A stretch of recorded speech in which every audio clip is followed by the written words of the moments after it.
गेल्या 4 महिन्यापासून कोकणातला आंबा आणि काजू उत्पादक शेतकरी सातत्यानं सरकारकडे मदतीची अपेक्षा व्यक्त करतोय। कारण वातावरणामध्ये झालेल्या बदलामुळे आंब्याला फळधारणा झाली नाही, काजूची तीच अवस्था झाली।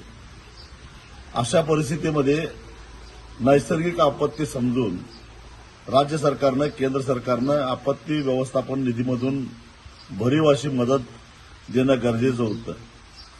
विमा कंपन्यांनी खरं तर विम्याची भरघोस अशी रक्कम शेतकऱ्याला द्यायला पाहिजे होती, परंतु ना विमा कंपन्यांनी शेतकऱ्याला न्याय दिला, ना राज्य सरकारनं आणि केंद्र सरकारनं न्याय दिला।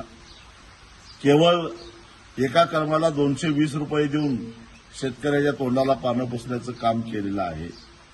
अशा परिस्थितीमध्ये अनेक वेळा मोर्चे काढले, अनेक वेळा आंदोलन केलं, रस्ता रोको केलं, मेळावे घेतले, तरी सुद्धा हे मुरदाड सरकार जर काही बोलणार नसेल, व्यक्त होणार नसेल, हे कमी होतं म्हणून की काय, देवगड तालुक्यामध्ये एक अणुऊर्जा प्रकल्प येतोय की ज्यामुळं इथल्या पर्यावरणाचं पार वाटोळं होणार आहे।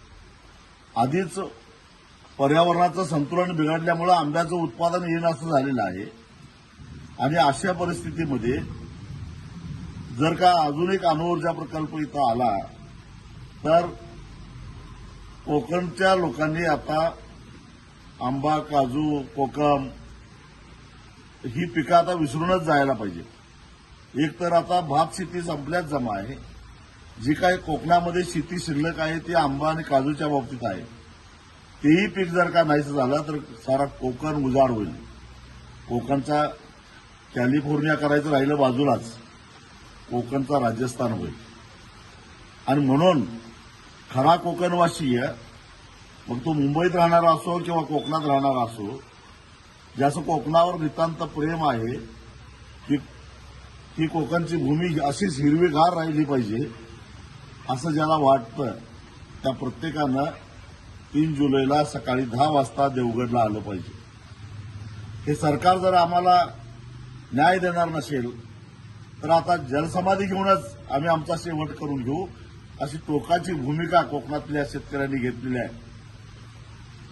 गड्या, तू एकटा नाहीस, आम्ही सारे तुझ्याबरोबर आहोत हा संदेश देण्यासाठी सगळ्यांनी 3 जुलैला सकाळी 10 वाजता देवगडला या, एवढंच निमंत्रण मी देतो।